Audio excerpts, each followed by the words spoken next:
Muy buenas noches, nos encontramos aquí reunidos con el señor Jorge Humberto Echeverry Lotero, funcionario de la Fundación Hogares Claret, que se desempeña como operador terapéutico o formador. A continuación vamos a hacerle una serie de preguntas al señor Jorge Humberto. Damos comienzo a la entrevista. ¿En qué forma cree usted que la institución en la cual trabaja fomenta el respeto y la promoción de los derechos humanos? En todos los procedimientos que se realizan en la institución están enmarcados dentro de los derechos. Los mismos principios de la institución, uno de ellos es el respeto por los demás, y dentro de cada espacio, tanto con los usuarios como con todo el personal, el respeto por los derechos humanos rige nuestras relaciones. Con los usuarios tenemos un código de ética además que garantiza una relación respetuosa. ¿Piensa usted que la Fundación Hogares Claret defiende los derechos humanos? ¿Por qué? Está creada para garantizar los derechos. Estamos regidos, regulados como comunidad terapéutica por la Federación Mundial de Comunidades Terapéuticas, que nos obliga a mantener y a respetar los derechos humanos. Además, en nuestros contratos con el Estado, con el ICBF, con el Sistema de Responsabilidad Penal, con la Fiscalía, con los juzgados, las defensorías, está establecidos mecanismos que nos obligan a respetar los derechos de los usuarios. Es más, nosotros atendemos a los usuarios en garantía de derechos. Personalmente, ¿cuál es su forma de interpretar la aplicación de los derechos humanos en la actualidad colombiana? Respetar la diferencia, reconocer los derechos que están, reconocer y respetar los derechos consagrados en la Constitución. Como funcionario y como persona, creo en eso, me gusta, lo considero un elemento esencial para atender a los usuarios que atiendo, para relacionarme con mi familia, con mis compañeros, todo en un marco de derechos, no podría ser de otra manera.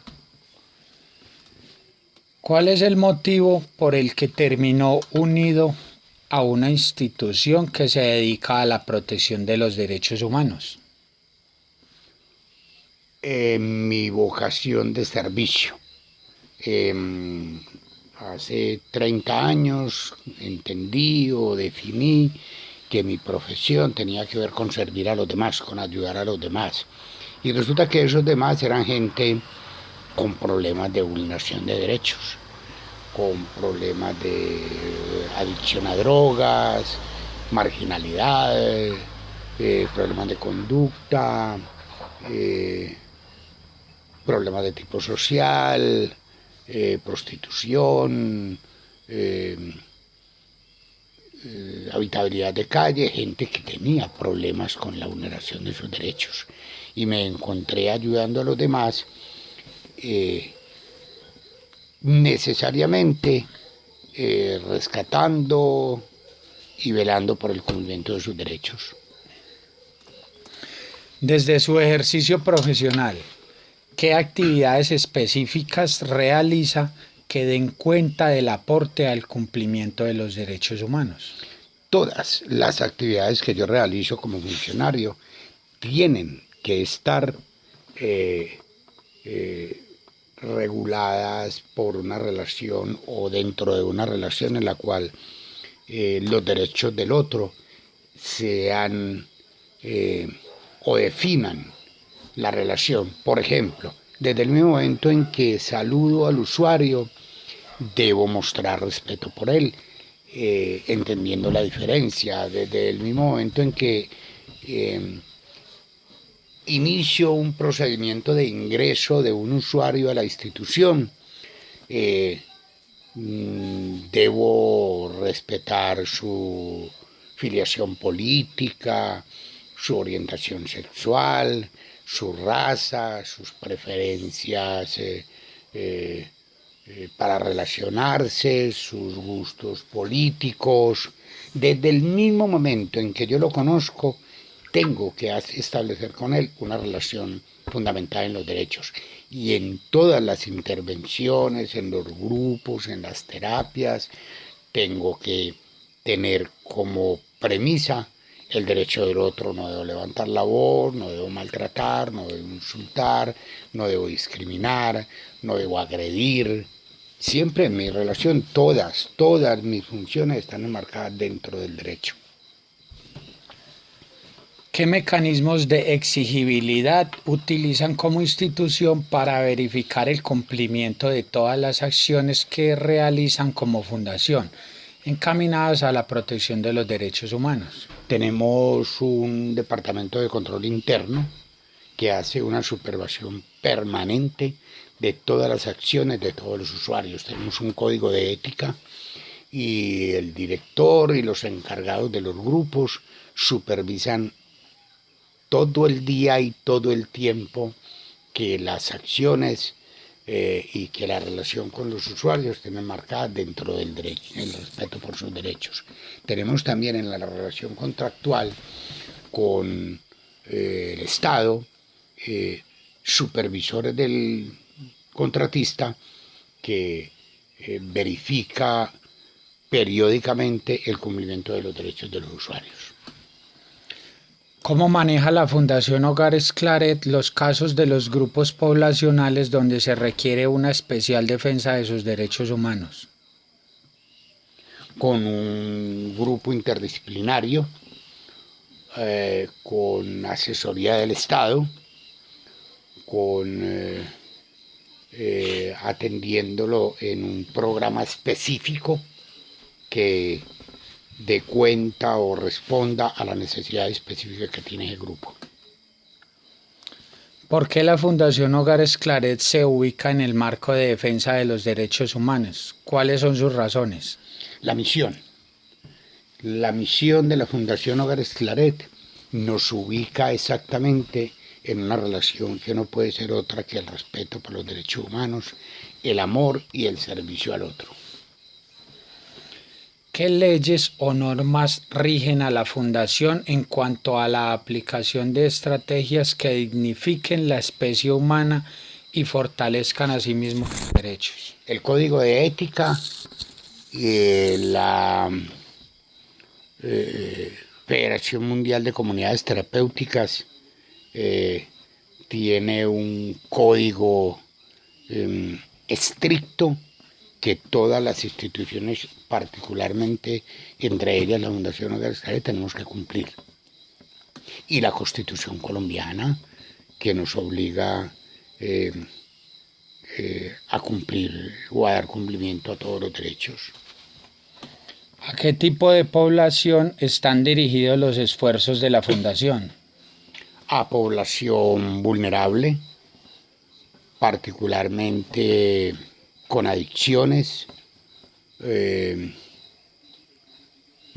condición o en situación de marginalidad, de habitabilidad de calle, de vinculados del conflicto armado, menores en conflicto con la ley.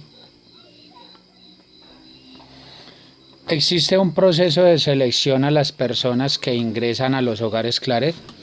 Estricto, un departamento tenemos en la institución, un departamento que se encarga de eso, calidad, tenemos un proceso de selección. Todo empleado que va a ingresar a la fundación pasa por un exhaustivo proceso de selección que incluye aspectos técnicos, su capacitación, aspectos personales, conocimiento, experiencia.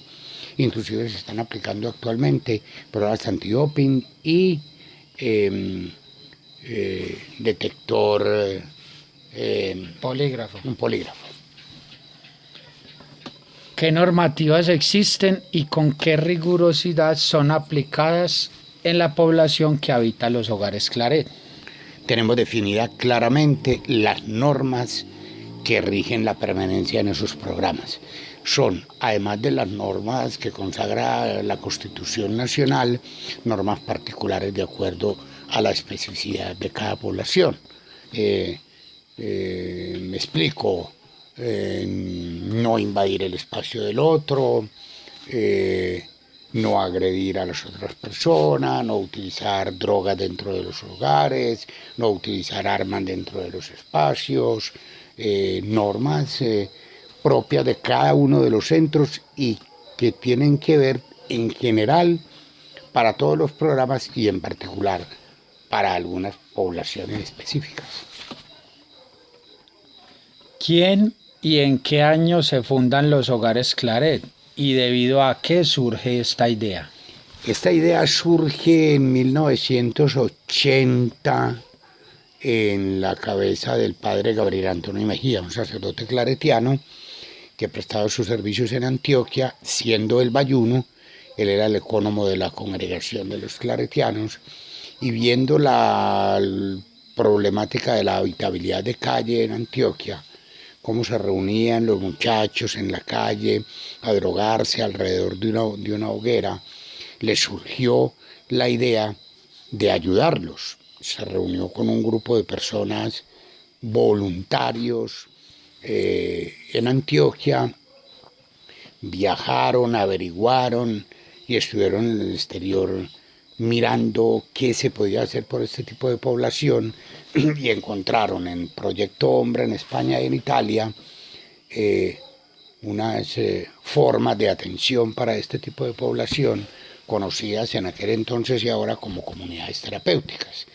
Desde ese entonces, 80 ya, 82, 84, al menos en los papeles, se constituyó la Fundación Hogares Claret como una obra de los sacerdotes claretianos con un equipo del voluntariado, y empezamos a operar ya como centros de tratamiento en 1989.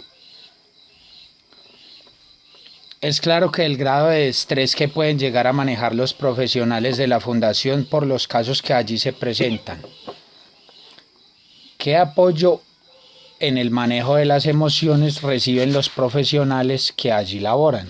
Total, tenemos un departamento de recurso humano que se encarga de adelantar gestiones y adelantar acciones para el manejo del estrés, como pausas activas, vacaciones, permisos especiales, hacemos meditación todos los días, recibimos talleres dictados por una psicóloga de la misma institución. La ARL también ofrece espacios para el manejo del estrés y los niveles de ansiedad que se generan en la prestación del servicio. ¿La red de hogares Claret es financiada únicamente por el ICBF o existe alguna otra fuente de ingresos para el desarrollo de las actividades en la fundación, teniendo en cuenta que de parte de las familias de la población que allí se atiende no hay apoyo económico? No dependemos únicamente de ICBF. Se financia con recursos de particulares. Nosotros tenemos programas de adultos o para adultos que son pagados por familias, por las familias que pueden hacerlo. Recibimos donaciones nacionales y a nivel internacional. Prestamos servicios de prevención y de atención a otro tipo de poblaciones que no tienen que ver con el ICBF, y una parte del servicio se presta para menores de edad a ICBF, tanto en protección como ahora con el sistema de responsabilidad penal. Pero las fuentes de ingreso de la fundación son variadas. Muchísimas gracias, señor Jorge Humberto, y por colaborarnos a este grupo de estudiantes para este trabajo de la Uniclaretiana. No, con mucho gusto, cuando usted lo requiera. Muy amable, buena noche. Igualmente, feliz noche.